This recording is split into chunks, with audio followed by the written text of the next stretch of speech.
എല്ലാവർക്കും നമസ്കാരം. Central food safety officer, technical officer, നമ്മുടെ ഈ ജൂലൈ മാസം തൊട്ട് നമ്മളെ ക്ലാസ് കൃത്യമായിട്ട് തന്ന് ക്ലാസ് ആരംഭിക്കാൻ വേണ്ടി പോവുകയാണ്. ഒരുപാട് കുട്ടികൾക്ക് ആഗ്രഹമുണ്ട് ഇത് പഠിക്കണമെന്ന്. പക്ഷെ അവർക്ക് ഒരു കോൺഫിഡൻസ് കുറവുണ്ട്. എവിടെ തുടങ്ങണം, എങ്ങനെ തുടങ്ങണം എന്നൊരു ഡൗട്ട്. അടുത്താണ് ഏറ്റവും വലിയ ഡൗട്ട്, പഠിച്ചാൽ ജോലി കിട്ടുമോ? നിങ്ങൾ മനസ്സിലാക്കണം, ഈ പരീക്ഷ എഴുതുന്നത് നിങ്ങളെപ്പോലുള്ള ഉദ്യോഗാർത്ഥികൾ തന്നെയാണ്.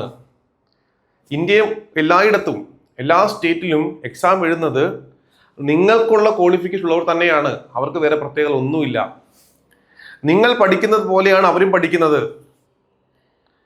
അപ്പൊ നിങ്ങൾ മനസ്സിലാക്കുക, നിങ്ങൾ പഠിച്ചാൽ കിട്ടും. പിന്നെ മാസ്റ്റർ കീ അക്കാഡമി ഇതിലൊരു റാങ്ക് നേടണമെന്ന് ആഗ്രഹിക്കുകയാണ്. സെൻട്രൽ ഫുഡ് സേഫ്റ്റി ഓഫീസർ അല്ലെങ്കിൽ ടെക്നിക്കൽ ഓഫീസർ പരീക്ഷയിൽ ഒരു റാങ്ക് മാസ്റ്റർ കീ അക്കാഡമി നേടണം, ഒരു മികച്ച റാങ്ക്. കേരള PSC 9 പരീക്ഷകൾക്ക് 1ാം റാങ്ക് നേടിയതാണ്. ലക്ഷത്തിലധികം ആൾക്കാർ മത്സരിച്ച ഡയറി ഫാം ഇൻസ്ട്രക്ടർ പരീക്ഷയിൽ 1ാം റാങ്ക് നേടിയ സ്ഥാപനമാണ്. ആ ലിസ്റ്റിലെ മെജോറിറ്റി കുട്ടികൾ പഠിച്ചത് മാസ്റ്റർ കീ അക്കാഡമിയിൽ തന്നെ. അതുകൊണ്ട് തന്നെ പറയട്ടെ, കൃത്യമായിട്ട് അനലൈസ് ചെയ്ത്, സിലബസ് അനലൈസ് ചെയ്ത്, കൃത്യമായിട്ട് കാര്യങ്ങൾ മനസ്സിലാക്കി നിങ്ങൾക്ക് ക്ലാസ്സുകൾ പ്രൊവൈഡ് ചെയ്യും. നിങ്ങൾ ഒറ്റ കാര്യം ചെയ്യുക, മാസ്റ്റർ കീ അക്കാഡമി ഫോളോ ചെയ്യുക. ഞങ്ങളുടെ ക്ലാസ്സുകൾ കൃത്യമായി കാണുക, ഞങ്ങളുടെ എക്സാമുകൾ കൃത്യമായി അറ്റൻഡ് ചെയ്യുക, ഞങ്ങളുടെ PDF-കൾ അത് മാക്സിമം യൂട്ടിലൈസ് പഠിക്കുക, ടെൻഷൻ ഇല്ലാതെ പഠിക്കുക. അപ്പോൾ ഈ ആഴ്ച നിങ്ങൾക്ക് പഠിക്കാൻ ബുദ്ധിമുട്ടുണ്ടായി, പഠിക്കാൻ പറ്റിയില്ല, അടുത്ത ആഴ്ച റിക്കവറി എടുക്കാനുള്ള വീക്ക്ലി സ്റ്റഡി പ്ലാൻ തരുന്നത്. ഒരുപാട് കുട്ടികൾ പറഞ്ഞാൽ നിങ്ങളുടെ വീക്ക്ലി സ്റ്റഡി പ്ലാൻ ആണ് ഏറ്റവും നല്ലത്. നമുക്ക് 2 സിസ്റ്റം ഉള്ളത്. ഒന്ന് വീക്ക്ലി സ്റ്റഡി പ്ലാൻ, എങ്ങനെയാ, കൺഫർമേഷൻ വരുന്നതിന് മുമ്പ് വരെ വീക്ക്ലി സ്റ്റഡി പ്ലാൻ, ടെൻഷൻ ഇല്ലാതെ പഠിക്കണം. കൺഫർമേഷൻ വന്നു കഴിഞ്ഞാൽ ഡെയിലി സ്റ്റഡി പ്ലാൻ. അതെന്താ, പിന്നെ നമുക്ക് വിശ്രമമില്ല. കൺഫർമേഷൻ വന്നാൽ പിന്നെ വിശ്രമമില്ല, നമ്മൾ എന്ത് ചെയ്യണം, നന്നായിട്ട് പഠിക്കണം. അപ്പോൾ ഡെയിലി സ്റ്റഡി പ്ലാൻ ആണ്. അപ്പോൾ ഇപ്പം നമ്മൾ തുടങ്ങുന്ന വീക്ക്ലി സ്റ്റഡി പ്ലാൻ ആണ്. നോട്ടിഫിക്കേഷൻ വന്നാൽ 3 അല്ലെങ്കിൽ 4 മാസമേ കിട്ടത്തുള്ളൂ. അതുകൊണ്ട് തന്നെ നമുക്കിപ്പോൾ പഠിച്ചു തുടങ്ങാം. മെജോറിറ്റി ടോപ്പിക്ക് നമുക്ക് കവർ ചെയ്തെടുക്കണം.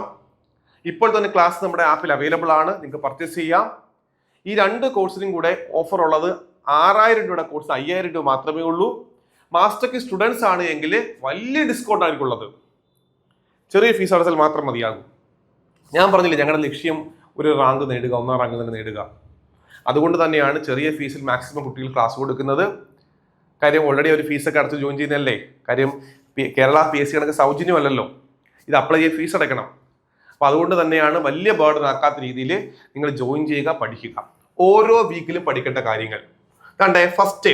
ഫസ്റ്റ് വീക്കിൽ പഠിക്കേണ്ടത് food microbiology and general principles of food hygiene എന്ന മൊഡ്യൂളിലെ food borne diseases part 1 to 5 class എടുത്ത മിഥില മിസ് MSc മൈക്രോബയോളജിക്കാരിയ. ഓക്കെ, നല്ല സ്റ്റാൻഡേർഡ് ബുക്ക് റെഫർ ചെയ്തിട്ട് തന്നെയാണ് ക്ലാസ് എടുത്തേക്കുന്നത്. നിങ്ങൾക്ക് ഒരുപാട് ഉപകാരപ്പെടും. 5 വീഡിയോ ക്ലാസ് കാണണം ഒരാഴ്ച. 5 വീഡിയോ ക്ലാസ് കാണണം ഒരാഴ്ച. മാക്സിമം ക്വസ്റ്റ്യൻ വർക്കൗട്ട് ചെയ്യണം, എക്സാം എഴുതണം. കണ്ടേ, കൃത്യമായിട്ട് പറയുന്നുണ്ട്, ജൂലൈ 6-ാം തീയതി ഞായറാഴ്ച 9 മണിക്ക് എക്സാം ഉണ്ടാകും. ഓക്കെ, അടുത്ത സെക്കൻഡ് വീക്ക് എന്ന് പറയുന്നത് principles of food preservation, processing and package എന്ന മൊഡ്യൂളിലെ principles and techniques of food പ്രിസർവേഷന്റെ 5 വീഡിയോസ് കാണണം. ഓക്കെ, കണ്ടേ, ജൂലൈ 13 ഞായറാഴ്ച 9 മണിക്ക് എക്സാം ഉണ്ടാകും. ഞാൻ പറഞ്ഞല്ലോ, സിസ്റ്റമാറ്റിക് ആയിട്ട് പഠിക്കണം. ഈ ക്ലാസ്സുകളെല്ലാം നമ്മുടെ ആപ്പിൽ അവൈലബിൾ ആണ്. 3rd വീക്കില് കമ്പ്യൂട്ടർ ആണ്. കാര്യം ഫസ്റ്റ് നമ്മുടെ എക്സാമിന് CBT എക്സാമിനകത്ത് GK പാർട്ടുണ്ട്, കറണ്ട് അഫയേഴ്സ് കയറി വരും, കമ്പ്യൂട്ടർ ബേസ്ഡ് ഉണ്ട്. അപ്പൊ അതെല്ലാം പഠിക്കണം. നമ്മൾ ഇംഗ്ലീഷ് പഠിക്കണം. അതെല്ലാം ആപ്പിൽ അവൈലബിൾ ആണ്. നിങ്ങൾക്ക് ഇഷ്ടംപോലെ സമയം പഠിക്കാനുള്ള കാര്യത്തിനകത്തുണ്ട്. പക്ഷെ ഇതാണ് ഫോക്കസ്, പഠിക്കേണ്ട ഓരോ വീക്കിലും പഠിക്കേണ്ട കാര്യങ്ങൾ. കാരണം കമ്പ്യൂട്ടർ ആപ്ലിക്കേഷൻ ടേംസ് ആണ് പഠിക്കേണ്ടത്. 6ാമത്തെ ആഴ്ച പഠിക്കേണ്ട ജനറൽ അവയർനെസ്സിലെ ഫണ്ടമെന്റൽ റൈറ്റ്സ് ആണ്. Fundamental rights. അപ്പോൾ നിങ്ങൾ നോക്കിയേ, നമ്മൾ ഇന്ന് സിസ്റ്റമാറ്റിക് ആയിട്ടാണ് പോകുന്നത്. കാര്യം 2 സബ്ജക്റ്റീവ് തന്നു, 2 GK പാർട്ട് തന്നു. ഇങ്ങനെ നിങ്ങൾ പഠിച്ചു പോയി കഴിഞ്ഞാൽ എന്ത് ചെയ്യാൻ പറ്റും? കൃത്യമായിട്ട് സിലബസ് കംപ്ലീറ്റ് ചെയ്യാം. ആര് പഠിക്കുന്നതിനൊപ്പവും തന്നെ നിങ്ങൾക്ക് അതായത് നിങ്ങൾക്ക് ചില കുട്ടികൾ കോൺഫിഡൻസ് കാണും, സാറേ ഓൾ ഇന്ത്യ അല്ലേ സാറേ, ഭയങ്കര മത്സരമല്ലേ സാറേ. അവരിനേക്കാൾ മത്സരമാണ് കേരളത്തിൽ നടക്കുന്ന എക്സാമുകൾക്ക്. ഓൾ ഇന്ത്യ നടക്കുന്ന പരീക്ഷകൾക്കാൾ വലിയ മത്സരമാണ് നമ്മുടെ ഫുഡ് സേഫ്റ്റി ഓഫീസർ നടന്നത്. ഈ ഫുഡ് സേഫ്റ്റി ഓഫീസറിനൊക്കെ 10, 12, 13 മണിക്കൂറൊക്കെ പഠിച്ച കുട്ടികളുണ്ട്. അതേറെ നിങ്ങൾ ശ്രമിച്ചു നോക്ക്. നിങ്ങൾ ശ്രമിച്ചാൽ ഉറപ്പായിട്ടും കിട്ടും. ഓക്കെ, അടുത്തൊരു കാര്യം പറയട്ടെ. നമ്മൾ പുറകോട്ടാണോ മലയാളികൾ ഇത് കണക്കുള്ള എക്സാമുകൾക്ക്? നമുക്കറിയാം, നമ്മുടെ ഇന്ത്യയിൽ നടക്കുന്ന വലിയ പരീക്ഷകളൊന്നാണ് UPSC. ആ UPSC പരീക്ഷയിൽ ഉയർന്ന റാങ്കുകൾ നമ്മുടെ മലയാളി നേടാറില്ലേ? ഉണ്ട്.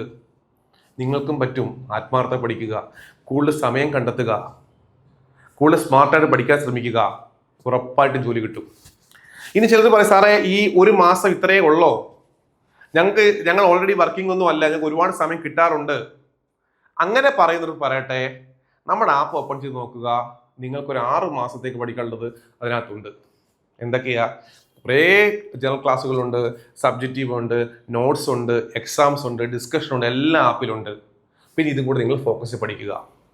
ഞങ്ങൾ ആത്മാർത്ഥമായി കൂടെ നിൽക്കുകയാണ്. നിങ്ങളും ആത്മാർത്ഥം പഠിച്ചാൽ ഉറപ്പായിട്ടും ജോലി കിട്ടും. ആശംസകൾ. താങ്ക്